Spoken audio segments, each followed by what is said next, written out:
right, welcome everybody. We're going to get started in just a minute. Give everyone a second to get in here.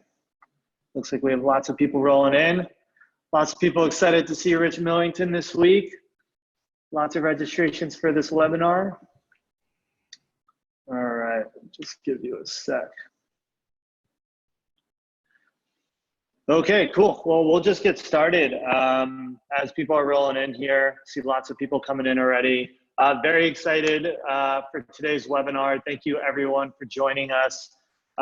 We do these webinars on a regular basis. We'll be doing a whole bunch of these webinars leading up to Summit that's coming up in just a month to kind of spotlight some of our different speakers and the experts in the CMX community. The way this will work will be really simple. We're gonna have a chat. I'm gonna interview Rich. We're gonna be talking about the skills that you need to succeed in the world of community management. If you have any questions throughout this webinar, if you're watching it right here in the webinar, you can just type the questions right here into the Q&A or the chat. Feel free to talk to each other. Feel free to say when you like something that Rich said. Feel free to say when you don't like something that Rich said. All is well. Rich says, no, you're not allowed to say anything negative about anything he says.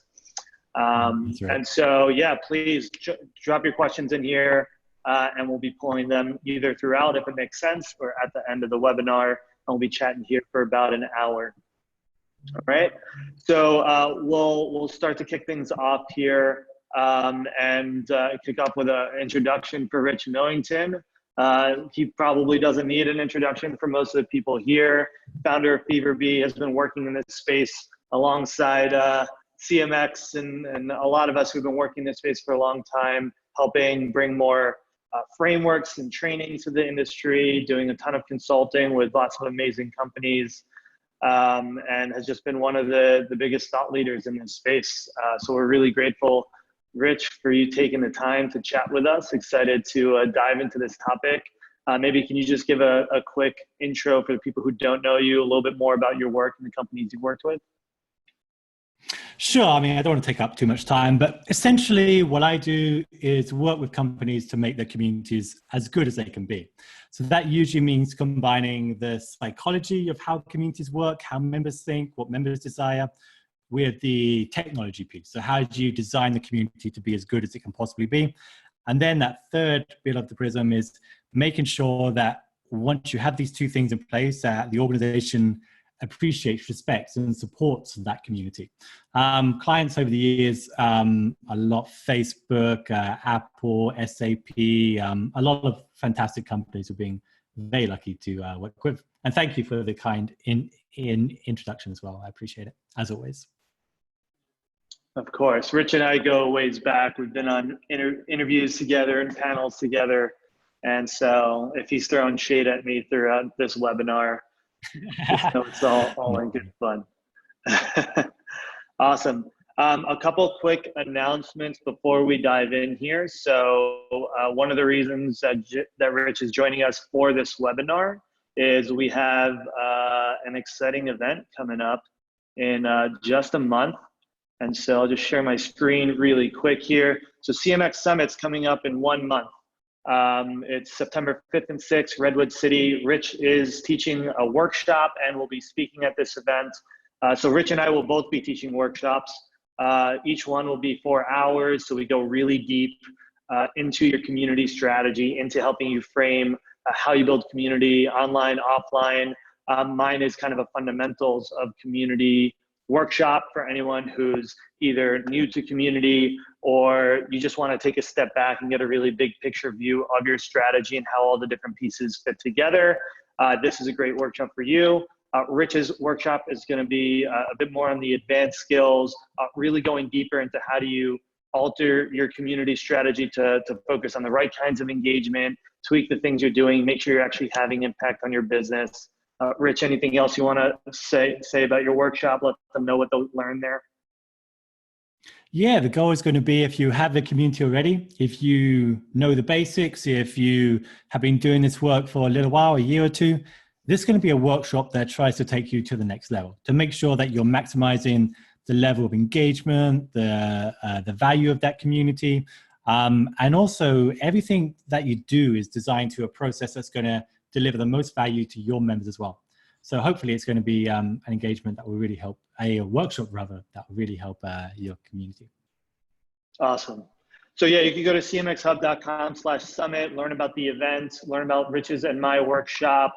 And we have you can see the full agenda there, some pretty amazing speakers, Kim Scott, author of Radical Candor, Charlene Lee, who wrote Groundswell, which is like the book that got me into this industry a long time ago, Nick Mehta, CEO at Gainsight, Ryan Smith, the CEO of Qualtrics, Chris Bruzzo is the CMO at EA. So we have some incredible thought leaders, CMOs, CEOs, all speaking, as well as a lot of the top community professionals in the industry, from Duolingo, from Salesforce, from Envato, developer relations focused talk. So it's gonna be a pretty incredible event. We'll have 1,000 community professionals there, lots of amazing speakers.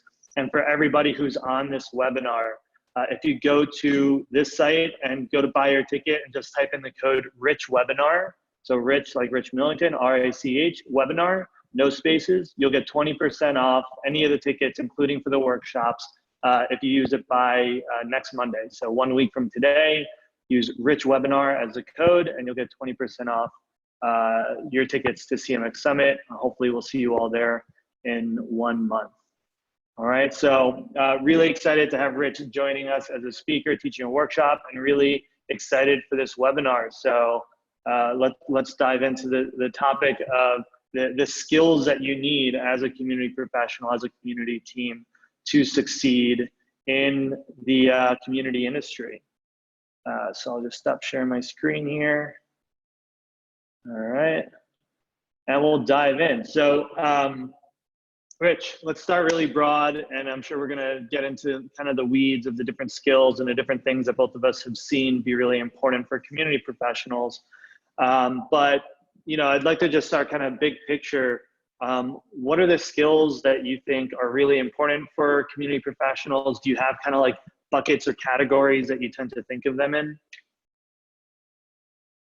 Yeah, I mean, I would say is that everyone has their own framework they can use, right? So I don't want to get too hung up on the frameworks.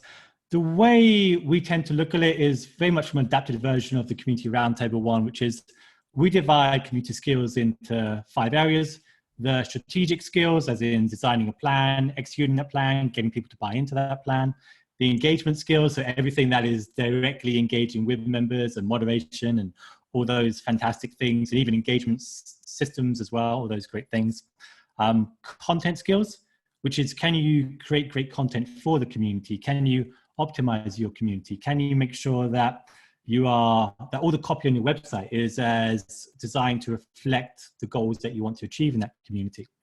The technical skills, so can you fix the basic things in your community, way up to can you have some level of ability to specify what you want from a vendor, can you manage those relationships, can you proactively identify the risks involved with all the data that you're collecting? And then of course, the business skills. Business skills need a huge discussion at some point, but can you fundamentally build a business case for that community? Can you get people to buy into and support that community? Can you make sure that your community is a priority, or is indispensable, as I say, is indispensable to your organization? So as a broad overview, we tend to look at it in those 5 areas, and within each of them, I think people are at a different level within every one of those different categories.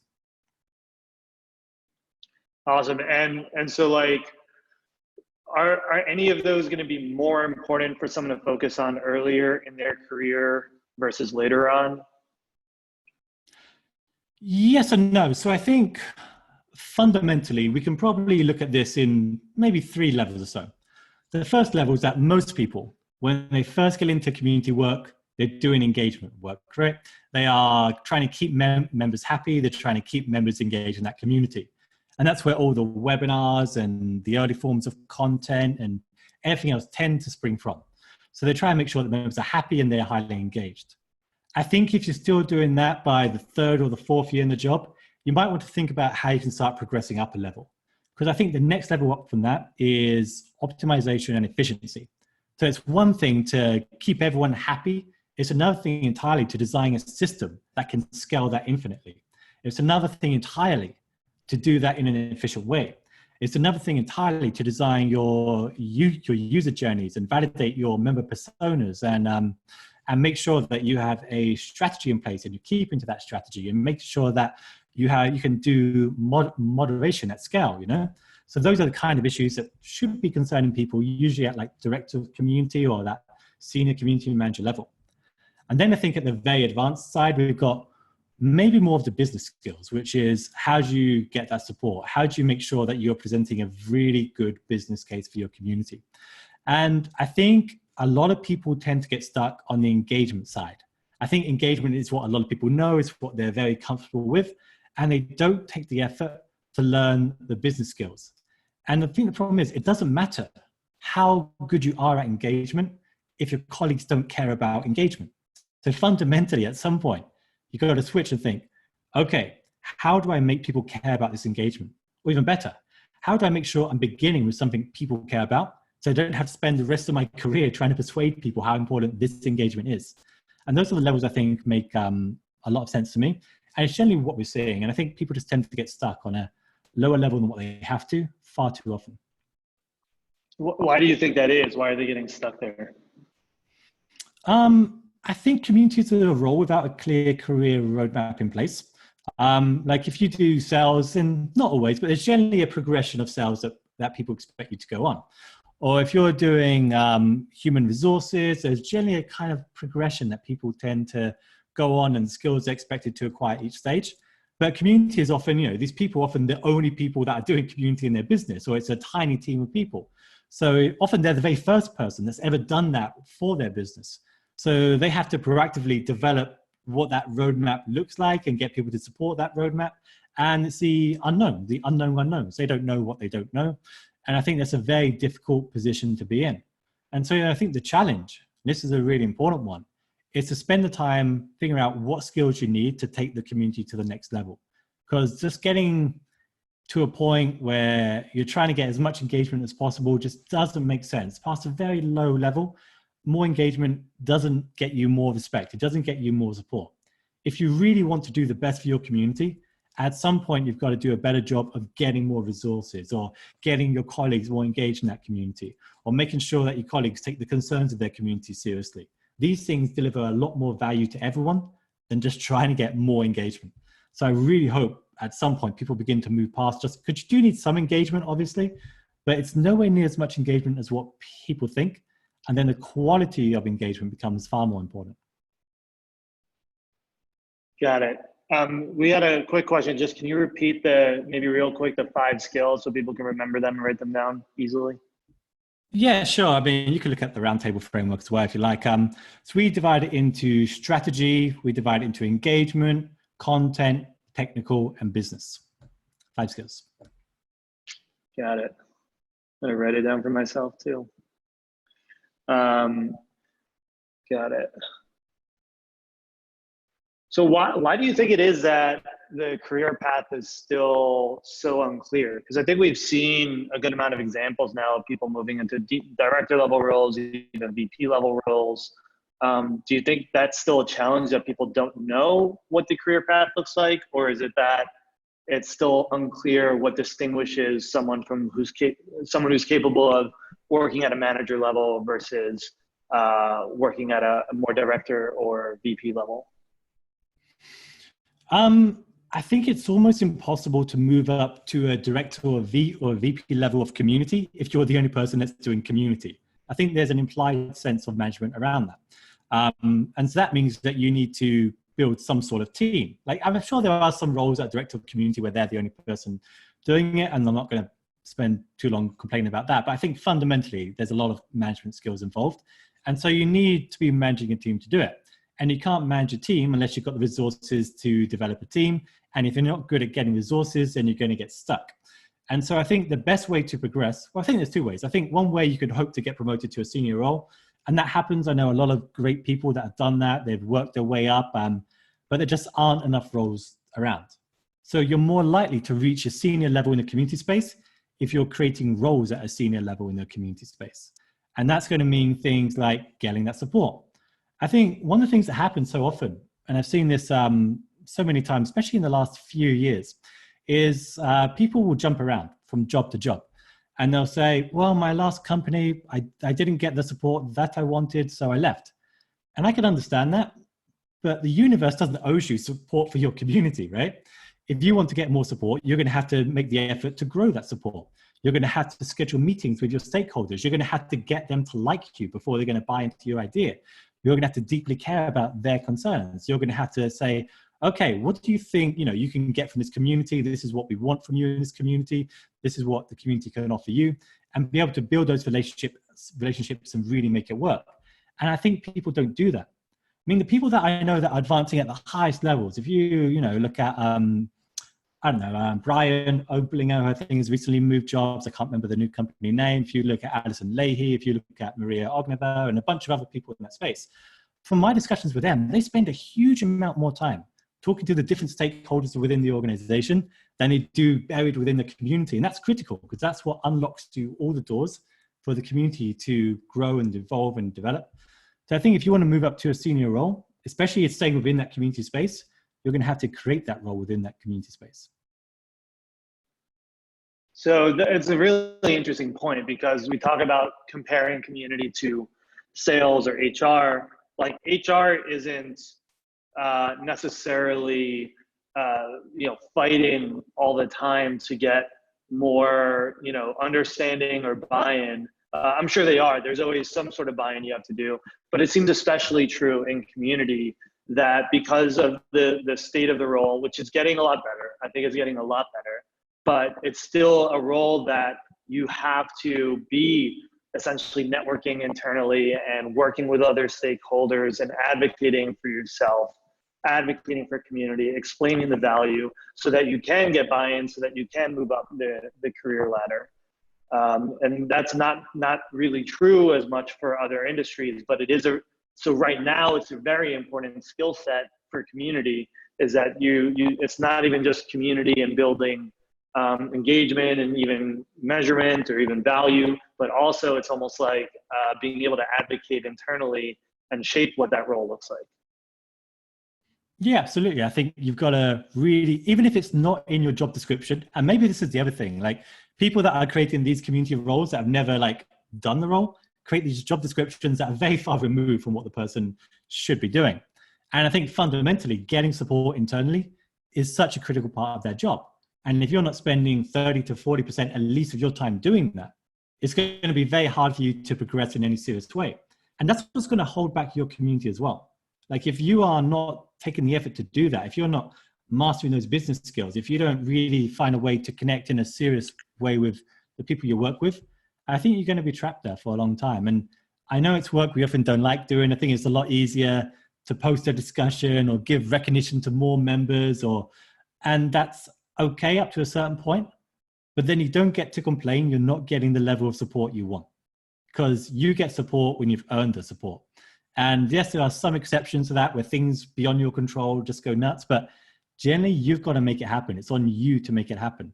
And I think we need to take that a lot more seriously than what we do at the moment, perhaps. Yeah, are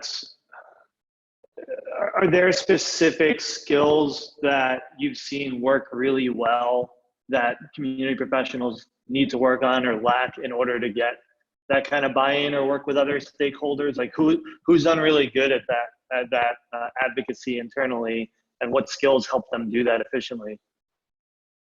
I think Feverbee at Facebook, I can't talk too much about it, but I saw her work. I thought she was fantastic. I think she's incredible. Well. I'm not sure what else I could say about other people we worked with, but I think I'm more interested in the skills. You don't have to name specific people necessarily, but from the people that you have seen it work well for, what was it that made them really successful at that? I think part of it is a natural charisma that is very hard. I think a lot of people, when they go to meet someone senior within the organization, they're a little bit concerned. They don't always stick up for themselves. They might agree with what the senior person says, even if it's not right for the community. And it takes a certain amount of skill and experience to get around that. I think the biggest concern I have at the moment is the lack of strategy skills that I'm seeing at the moment. So let me explain what I mean. I think if I were to ask everyone in this webinar, do you think you are strategic in the work you do? Almost everyone would say, yes, I'm strategic. If I were to ask them what their strategy is, then I'm betting it'd be like, well, we're going to try and increase engagement, and there's a clear disconnect there, right? And I think fundamentally we are terrible as a whole at creating strategies. I would guess, or the surveys we've done in the past say that 50% of people running a community now don't have a strategy in place. And do you know what that means? That means that when they go to work every single day, they don't know what they're doing. I mean, they're just trying to increase engagement. And they end up getting... They don't know why they're doing it. Yeah, I mean, I don't want to be too mean, but I mean, like, they don't know what direction they're going in. So what happens is that they get bogged down in the day-to-day minutiae. Okay, I've got to resolve this fight over here. Okay, I've got to review the specifications for this feature. I've got to respond to these discussions and try and increase the percentage of people that are just getting response here.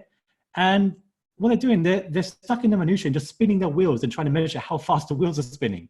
And it doesn't make sense. At some point, you've got to fundamentally be like, all right, we need a map. We need to know where we're going to go, because your fuel is going to run out if your wheels are just spinning faster and faster. So we need to figure out what is the strategy. And of the strategies I do see, a lot of them aren't good enough. So what I mean, if you were to look at what should be in a great strategy, at least in my opinion, everyone's different. The ones I'm seeing are, let's do everything we're doing at the moment, but do it better. And that's ridiculous. The idea that you can just push a switch and you could just will yourself to do better, or stop making mistakes, or, you know, let's just move platform to increase engagement. And these things happen all the damn time. And so I think we need to think about what should be in a strategy. And I think a strategy for a community has to be very specific about who the different segments of the audience are. What are the needs of each segment of those audience? How are you going to cater to each of those needs? How are you going to figure out what goals you're targeting this year? You know, year one, this is what the roadmap looks like. What goals are you going to be targeting in year two? What goals are you going to be targeting in year three? And then you start building out what that business case begins to look like. So if you need your audience to be, if this is a call deflection community, if that's a goal, then you're going to need your experts to ask questions in that community.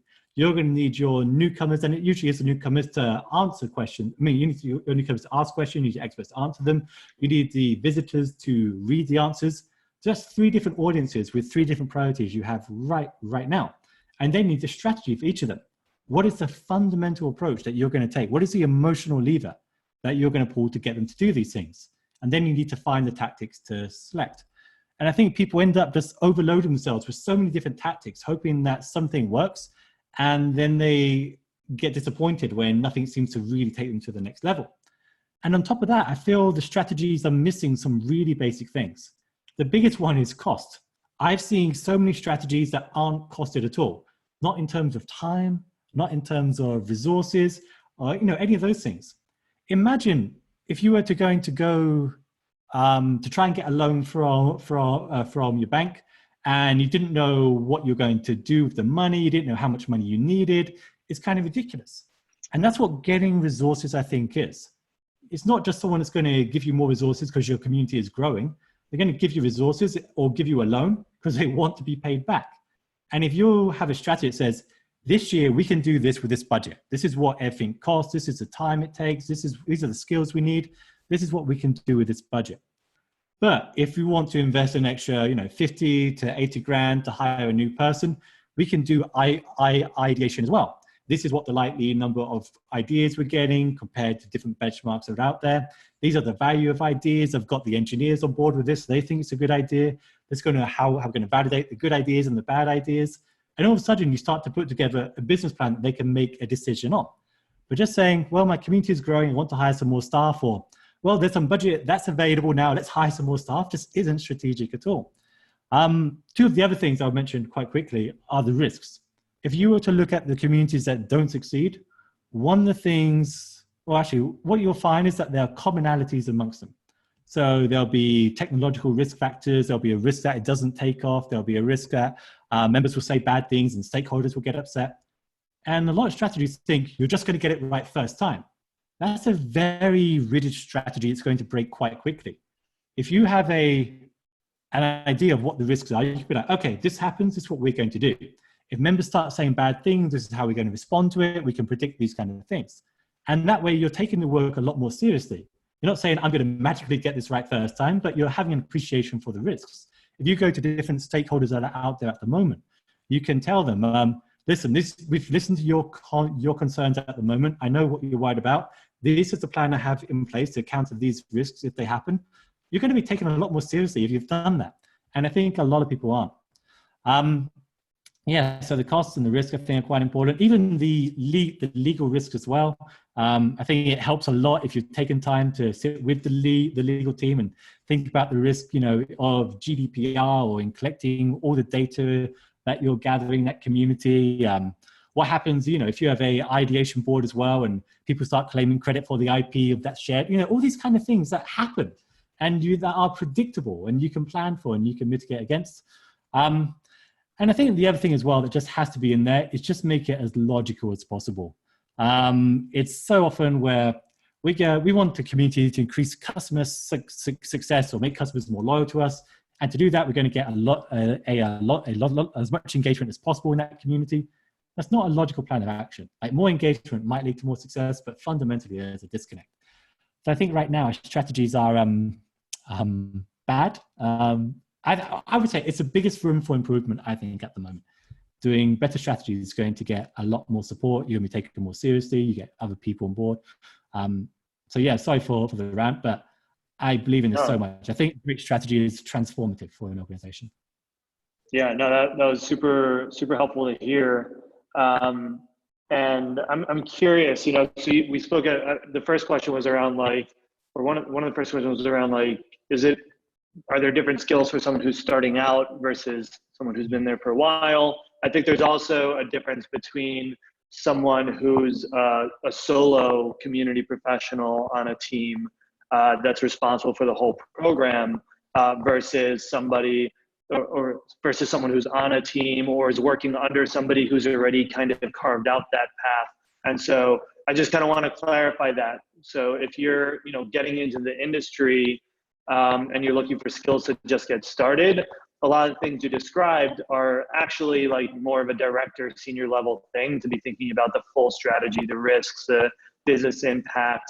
But if you are going to be the only community person there's a good chance you're going to have to do some flavor of those things. And it's why a lot of people are set up for failure when they're just getting started as a community manager role in a company where they're the only one doing it. And they don't have the experience yet to say I know exactly how this is going to impact the business. I know what a full strategy looks like. They struggle to get buy-in, and then that just creates, it makes it really hard for them to grow and to move up the career ladder.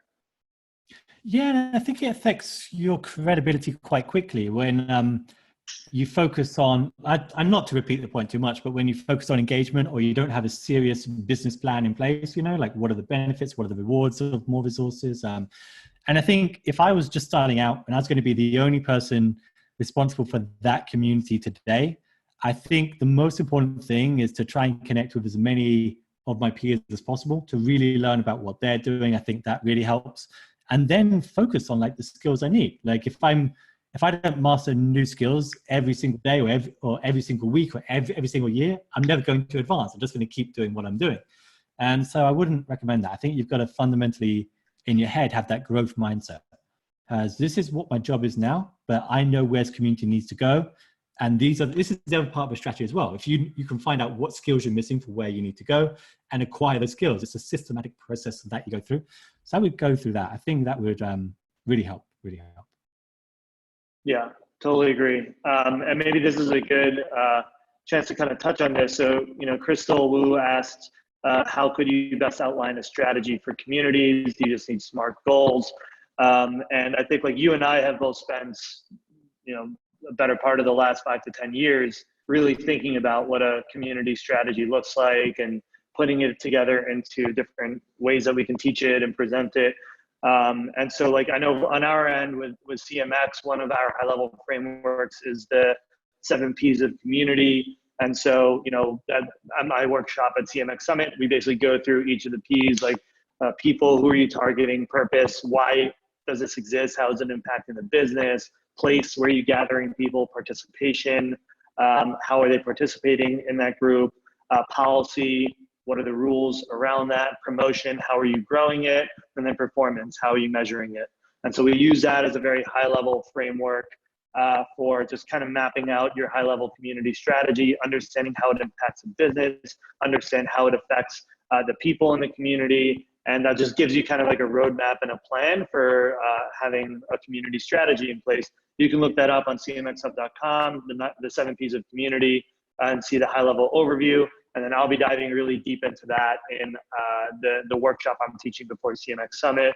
And maybe Rich, you can just share real quick what's like the high level framework that you teach that will help Kate and everyone else understand kind of like what does a strategy look like? What do the basic fundamentals of your community strategy programs look like? Yeah, this is an interesting question. So we have a template we can use, and I can probably share that after the webinar as well. So I think there's the basic part of it and then the broader part of it. The basic part of it is, you have your goals, you have the objectives, you have the strategy for each objective, and then you have the tactics to execute that strategy, and then action plan where you break it all down into who's doing what and when they're going to do it. And then on top of that, you have the cost, the risk factors, and all of that. I would be a little bit careful of using one strategic template in every situation. So we've had situations in the past where we've done a big document for a client, and then things have changed internally, and then they want it presented in a specific way so they can compare. This happens often with in the technology space when their objectives are the OKRs, and they're comparing those to everything else. The objectives and key results, and so they want a standardized methodology amongst the entire thing, and the strategy has to slot into that. So having my framework that differs from that is, you've got to be a little bit aware of that. I think fundamentally you've got to make sure that you know what your goals are. And I know how obvious that sounds, but this doesn't mean that you write down in a room, my goal is X. No, it's a process where you find out what your stakeholders need, you prioritize different goals, and then you work with each of them in the roadmap. Then you have to know what your objectives are. So your objectives are what your members are going to do. What are the literal things that you need them to do to achieve that goal? And the answer is not engagement, it's not discussions, it's not participate. It's very specific behaviors within that community. Then strategy, or what we call the strategy part of it, is the hardest thing to explain. But if you want, say, top members to answer lots of questions in that community, which is an objective, a strategy might make them feel competitive with one another. So you'll have a leaderboard for that. It might them to feel a sense of pride so they can track their own progress and have badges as part of that. It might be to make them part of the organization's mission. There's many different strategies you can do to get them to do that. And then the tactics, there's so many different tactics out there. I'm not going to dwell on that. But fundamentally, we look at those like 5 aspects and then make sure you're considering the risks. But really, like, the thing I would say about strategy is that to do it well, takes way more time than what most people think. To do the research, to interview dozens of members, to do the surveys, to analyze the data in that community, to speak to the stakeholders and all that. I think one of the reasons that we have the work we do isn't just because we're good, or at least I hope we're good, is because a lot of organizations realize that this is too much work for someone to do while also managing a community. As we've been saying recently, it's very hard to pilot the plane when you're serving drinks in the cabin and trying to keep everyone happy. So it takes, 3 months, almost full time, to really do a strategy at an advanced level. And I think if you're trying to do it on the cheap, if you're trying to save time, I don't think that's going to work as well. But I can share the strategic framework after this we use, if that helps. Awesome. Yeah, that'll be really helpful. And of course, anyone who wants to go really deep into this stuff and spend 4 hours really learning how Rich frames these strategies, that'll be the workshop before CMX Summit. And so, yeah, I'm curious, do you find that there are, not to like oversimplify or try to like stereotype people, but do you find that there are different kinds of community roles within the space? Like, I know what I've seen sometimes is you have some people who are really all about being like very present in the community and creating lots of content, and they become the face of the community, and they're like a lot of leadership, a lot of charisma, a lot of, it's kind of like a leadership role in a way. And then other positions tend to be a little bit more behind the scenes, a little bit more operational, a little bit like setting up the systems and things without they themselves needing to be overly charismatic or interacting with people directly. They're, setting up other leaders and things like that. Have you seen kind of that same kind of dichotomy, and or are there other ways that you think about the different kinds of roles that people take on in community? Yeah, I think it might vary, from my perspective anyway. I think it might vary more upon the type of community they're managing. I think a lot of people are doing customer support without realizing they're doing customer support.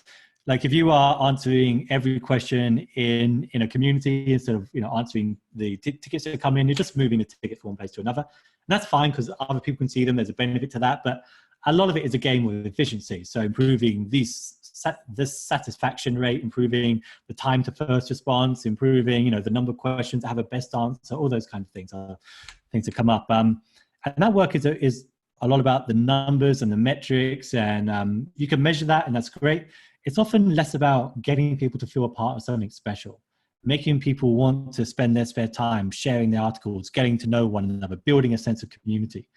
And maybe that's what it is. The communities there are a lot of communities where outside of the super users, there isn't really a sense of community. People come, they visit once, they get an answer, and then they leave, and then they don't visit again, and there's another problem they have, which might be once a day, once a week, or never again. And I think that's fine. There's no shame in that work. I might challenge whether that is what we might typically regard as community work. Like the best kind of work, I think, or the most satisfying work perhaps, is taking a group of people and making them feel a part of your organization, a part of your mission, making them want to share advice and expertise with each other because they're excited about the future. And that requires a little bit more charisma. It requires a little bit more understanding of what members need. It requires a deep amount of caring. Very often they'll go to their work in the morning and see 25 questions that need a response, and they're just trying to reply to them as quickly as possible. And that's okay. But when you find someone that goes beyond that takes the extra effort to connect with them, really get to know them, invite other people in that discussion. I mean, there's people I think do really well. I think you guys at CMX do a fantastic job of that. I think Colleen Young at the Mayo Clinic does an amazing job.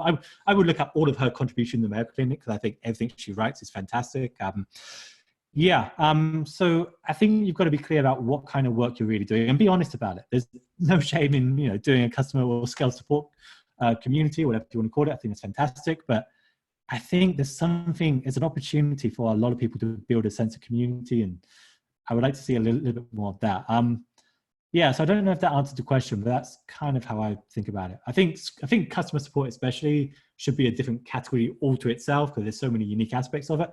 But I don't think that's my decision to make.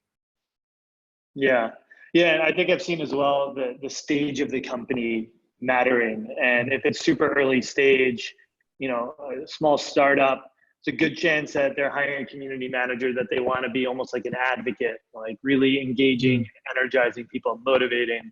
Whereas stage companies that already have a lot of like the audience set up and a lot of people engaged already, it's more about, it becomes a little bit more operational and less of like advocacy. Yeah, and I think the operational side in terms of improving efficiency, I think that's fantastic work to do. That's where you can have the biggest impact, right? Responding to one member with a great response is fantastic. Designing a system where members are responding to each other with great responses, that's amazing. If you look at what Stack Overflow do, if you look at all the nudges they've got designed in that system to ask a great question, because they know that in most communities, people will be, my iPhone won't turn on. And no one can answer that because they need to know what you tried, what iPhone you have, how old it is it in warranty? And if you look at what Stack Overflow done, they designed a system to get really great responses. And you have to really deeply understand your community to do that. You have to understand what the opportunities are. You have to cross boundaries in terms of technology and what stakeholders are open with. So I think, past a certain level, you have to be about the efficiency and the operation side, because as fun as it is to engage with members every single day, if you want to get to a high level, you've got to focus on the operation side and get really good at the user journeys, the nudges, all those great things. Yeah. And I don't know if this is like, I guess something I've seen is people in those advocacy roles, those tend to be harder if you just stick with that kind of advocacy leadership thing. It's harder to move into more senior positions and build a team around you. Whereas if you're getting more of those operational skills and strategic skills, that's where you can really take on a director, VP role, start building a team around you. And you always need kind of both. And I think those advocacy skills will really work even more for helping with getting that internal buy-in and working with other stakeholders. So it's a really valuable skill set. But that transition from like, I'm just the one in the community, like energizing and engaging, to I'm actually stepping back and just figuring out the systems and the operations to make this thing scale and work. That's a transition that I think the people I've seen move into more senior level roles have been able to make. And a lot of people who get stuck in more junior positions tend to just kind of be in those, that kind of like advocacy, just they're the ones engaging roles. Do you find that to be true? I think one thing I would add to that, I think advocacy doesn't come up so much in my work because we tend to deal with organizations at a more mature level. Not always, but typically, or at least organizations that have, a clear idea of what kind of community they want to build, or advocacy isn't the biggest thing for them. I think I'd be careful, and I'm trying to say this carefully, it's really hard to rebrand yourself within the organization that you work in. So once you've got a reputation for being, the rah-rah, excited person, all that kind of stuff, people will pigeonhole you in that way. And then it's very hard, I think, to brand yourself as, I'm now the operations person, I'm going to be serious about efficiency and make sure, I think that's a difficult transition to make. And maybe, you have more experience in this than I do, but I'd be a little bit careful of how you pigeonhole yourself or how you brand yourself very early on. Because I think then if you want to move to the efficiency level, you might have to move to a different organization, or I don't know, but I think I've seen that a little bit as well. Yeah, for sure. How do you think, from the hiring manager perspective, or for head of marketing, VP of marketing, what are the skills that they're looking for when they're hiring a community team or wanting to work with someone really incredible on a community team? Are there specific skill sets that you think are really important for that perspective of, as a community professional, getting a job, getting a raise, looking for a position where you're going to be really valued? What are the skills that they're looking for? It's interesting. We've been going through this with a few clients over the last year or so. I think what I'm seeing is that organizations that just hire one person to take care of the entire community tend to see it as a problem. They just want it just taken care of and don't really want to think about it. So if I was, applying for a job, I would be trying to figure out how seriously they take the community, in the sense that how many people are they hiring for it? Are you expected to do the engagement side and the strategy side? That's a very difficult thing to do side by side. So I would definitely want to see someone that can hit the ground running in the engagement side. If they're at the junior level, and at the senior level, someone that really understands the strategy and the business side. We're working with one client at the moment where they're hiring someone at the junior level, because we're doing the strategy side of that, and they have someone in place that we're helping and coaching and all those great things. So I can't think of a single thing they're looking for. I think it varies so much by organization. And also I think the technology space, or the Silicon Valley space, is quite different from a lot of the other sectors I'm seeing in terms of how they value community work and all those kind of things. I think I would brand yourself very clearly as what your skill set is. I think either be the strategy person and understand how that limits the number of jobs that you can apply for, but this is what you're going for, or be the engagement person that can hit the ground running. It's great if people can do both. But I think when people hire someone, they tend to pigeonhole you as one or the other. And so I'd be aware of which one of them you are. It's an interesting question. I might need to think some more about that. Yeah, it's definitely something I talk to a lot of companies about when they're trying to build their team. And I think some of the things we discussed are always really, always relevant. If they're startups and they're super early, it's like you need someone who's going to have that entrepreneurial spirit, I think, and be very active, not be worried about taking on too many different roles and too many hats, because everyone's going to do that. Someone who's going to have a lot of energy that you want someone who's like so passionate about it that their energy just kind of like bleeds out into the community. And then but if it's like you have 1 million customers already and you're trying to create systems for managing that, you're looking for someone who's proven that they've done that before, who are very analytical and good with logistics and organizing that stuff. And you almost don't necessarily want them to be that like rah-rah advocate. You want them to like get these operations and systems in place. Otherwise, it's never going to scale. I think one thing. Sorry to interrupt. No, go ahead. Well, one thing I look at, if someone's applying for a job, I go to whatever community they managed to last, and I look at the contributions that they made. And amazingly, a lot of people that are recruiting don't do this. And you get a very clear sense of how they're going to engage in your community by how they engage in the last community. And if they're giving short, terse responses, if they're trying to win an argument against someone else in that community, they're probably not a good fit, especially if you want someone that's going to be passionate, engaged, and all those things. So if they have a track record, look at their contributions to that community. They can't hide it if it's a public community. So I would go there and look at and see what kind of enthusiasm do they bring to their responses. Do they have the empathy that they need, or are they just treating this as a customer support role? So I would really spend a lot of time just looking at their past contributions. Got it. We have a few questions coming up. I have one more here, and then we'll pull in some of these other ones as well. If you have questions, make sure to type them in the chat or Q&A. So my last question is just, so we talked about a lot of skills. You broke down, technical skills, business skills, strategic engagement. So there's all these different things that people need. What are the best ways for somebody to gain these skills? Obviously, getting thrown into a position where you get to learn by doing is always great. What are the other things that community professionals can do to develop, maybe touch on a couple of these different buckets of skills to develop themselves? I know like technical is an interesting one because every platform is different.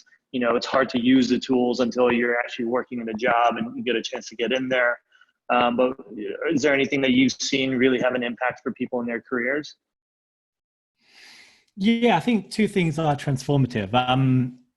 I think working with a great mentor in the same organization is fantastic. I mean, I've met a few people that I worked with. Who's a Salesforce person? Erica Cool. Yeah. I've met several people that worked with her that said that she transformed them, and having a great mentor you work with, I think that's transformative. I think that's amazing. I think that's probably the fastest way to make progress as quickly as possible, working with someone day in, day out that can show you how to do it. I think the other side of it, and I don't want this to be a pitch or anything, is training and support, whether with, me, you, Roundtable, anyone else that's out there. I think we don't take a lot of parts about the profession as seriously as we should. And we don't value training as much as what we should. And this works in all sectors. For example, I've been playing chess my entire life. My rating has been around 1,500 or so. And that's been it. It goes up and down a little bit. And I can learn by playing more chess. And I've been playing a lot more chess recently. It's been gradually going a little bit up. But what I did around 6 weeks ago, we started taking actual lessons from, top chess player, not super top. But, my rating began climbing instantly, immediately, learning different sorts of openings, things to look out for, end game strategy, mid game strategy. And they're things that I would never guess just by playing 1,000 games of chess. And I don't want us to be playing 1,000 games of community, making all the mistakes when there's a shortcut to get there. Because there's a lot quicker way to make a lot of progress really fast. I mean, like a few weeks ago, I flew to New York and spent around 5,000 US on a half-a-day training in persuasion, speaking skills and all that. And so many things I've learned from there are instantly so transformative to the work I do. Just working with the best, getting trained, knowing what to look out for myself, learning different metaphors to use, all these things I never would have considered have completely transformed how I do that work. And I think if this is the profession we've chosen to do, we need to treat it professionally. Because the idea that someone is going to get it right first time or is going to happen to get it right is nuts. So the idea that we're spending so much time and technology giving people these like amazing, these race cars and then, putting someone just out of university to drive it just doesn't make sense. So I think fundamentally we have to think, all right, whether, whoever you use, I think training is amazing. I think investing in it in all fields can be amazing. And every now and then you'll have training that doesn't work out for you, or take a workshop that isn't a good fit. But the payoff for the ones that do is monumental, and it makes it all worthwhile. And I think there's so many skills that a lot of people don't realize they don't have. I mean, right now, I'm guessing a lot of people don't have validated member personas in their community. They haven't designed automation rules for different types of members they have out there at the moment. They probably don't have as much internal support. They probably haven't put together a business plan. They probably haven't optimized their technology for SEO. They haven't looked at the how they measure a community. I mean, measurement's another one, right? I mean, I used to think I was good at measurement because I could use Google Analytics to see how much, how many people were visiting and pull that data. Then I took a data analytics course, and you start to learn, I can do linear regression to figure out exactly which aspects of the community are driving the results I want to see. That's transformative. You know exactly what to focus on. That's a skill we can use for any client ever. And these things that are very difficult to learn on the job. So I think if you don't have a mentor in place that's guiding you through these things, that's challenging you, that's pushing you, invest the time and money for training, because you're going to spend so much of your life doing this work. It's the work you've chosen to do, and it pays off. It pays off to be as good at it as you can possibly be. So I know how close this is to a promotional pitch, but whoever you do it with, get help, because I think it really helps. I mean, I take so much training for consultancy and the work I do, and I think it benefits me every day. Totally agree. And I think like when you and I share this stuff, it's not a pitch of like, we're just trying to sell something, but having been in this space for so long, I think like everything that we've tried to build at CMX is essentially what I wish existed when I first started. Like I would have killed to have a training program that mapped out what a community strategy looked like. Because when I started over 10 years ago now, there was nothing. You just had to figure it out, learn what you could from marketing or other fields. But it's an exciting time because you're working on this. You've been working on this for years, and you have a lot of different programs and training materials and free content. CMX has a ton, Community Roundtable has a ton. There's more people coming out and offering trainings and programs, which is amazing. I think it's a representation of our industry maturing and growing. So, I think we're sharing this from an authentic place. Like we're building these things because we care about it a lot. Totally agree. And if you ever need help or advice on how to get these training programs or how you can do it, we offer scholarships, for example, if financially is an issue. We want everyone to be as well prepared and well trained. Like our metric of success is for you to be successful. I think Rich could probably say the same thing. So we'll open up for questions. Just again, one last reminder, CMX Summit's coming up in a month, September 5th and 6th. And so Sam can type in the comments here again, the code for you, but it's just Rich Webinar as the code. If you go to cmxhub.com/summit, Rich's workshop and my workshop will be the day before the event and are optional. You can take those, and then we'll have 2 days full of amazing speakers, CEOs, CMOs, and thousands of community professionals, or over 1,000 community professionals all in one room. So if there's ever a great opportunity to get training and learning and hear what everyone else is working on, this really is it. We work all year round to make this event really valuable. So we hope to see you all there. Cool, let's take a couple of these questions here. And so Amir asked, he said, you pick charisma as a quality community managers need to have. Out of all the qualities that we could talk about, or we did talk about, why is charisma so special in your opinion?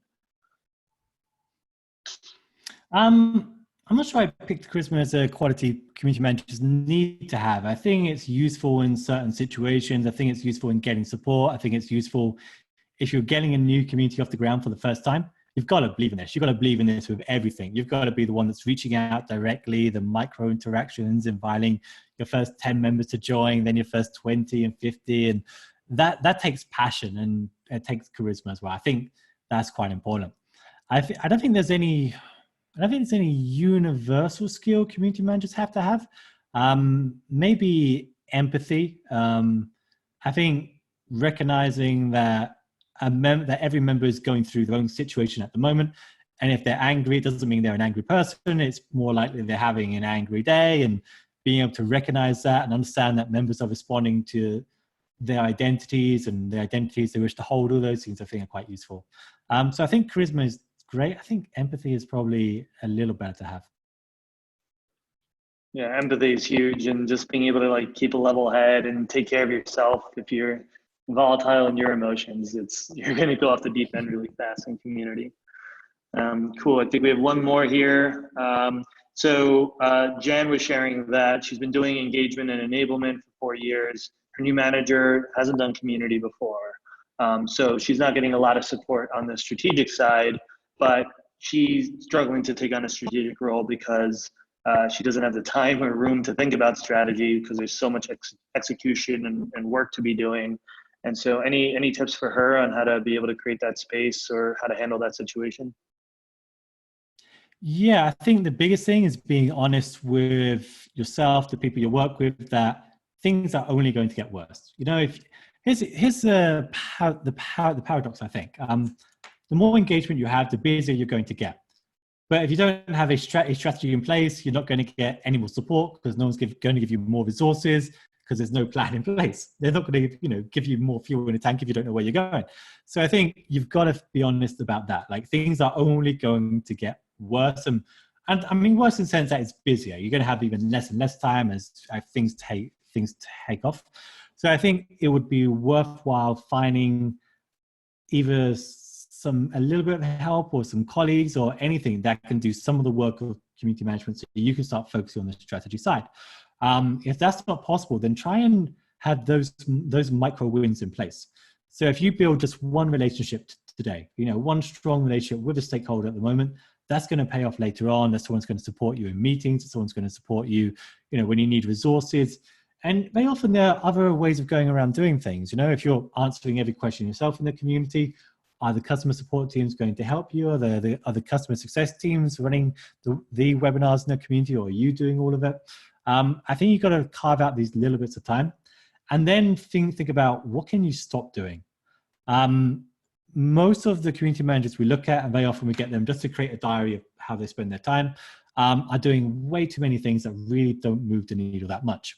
And what happens, we say, just stop doing this. It takes up so much time. It's not delivering great results. And they'll stop doing it, and some members will complain. And they're like, okay, we'll start doing it again. Instead of thinking, you know what, we have to accept this to go to where the community needs. Now, I'm not saying you should cause all your members any massive outrage or any of that, but fundamentally, take the emotion out of it here. Yes, some members are complaining, but be honest with them about why you're stopping doing the activity, that thing, that feature, and then explain what you're going to spend time doing instead. And that's going to be working on things that have the biggest impact for everyone in that community. You're not in the business of making everyone happy. You're in the business of developing the best community you can for everyone. And those aren't the same things. So there's obviously some short-term discomfort. You have to go through that.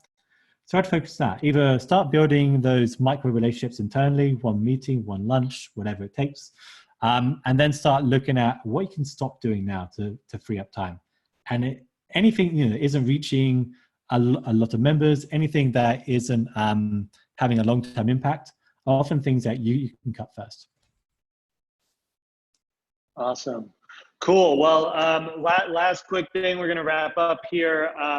Another way that you can get more buy-in and improve your status in your career is to get more industry data to be able to show how businesses are measuring the value of community. And so my last ask, Sam just shared the link to our survey that we're running right now. It's a value and metrics report we're doing once a year. We're trying to get as much data as possible from as many companies as possible who are investing in community to understand what the value of community is for them, to understand how they measure it. Please it's less than 10 minutes. It closes on Wednesday. Please just take that minute to fill out that survey. That's going to give us data that we give to you for free that you'll be able to use to get more buy-in for your work. Hugely important we hit our response goal there. So don't wait. Please, please, please take that as soon as possible.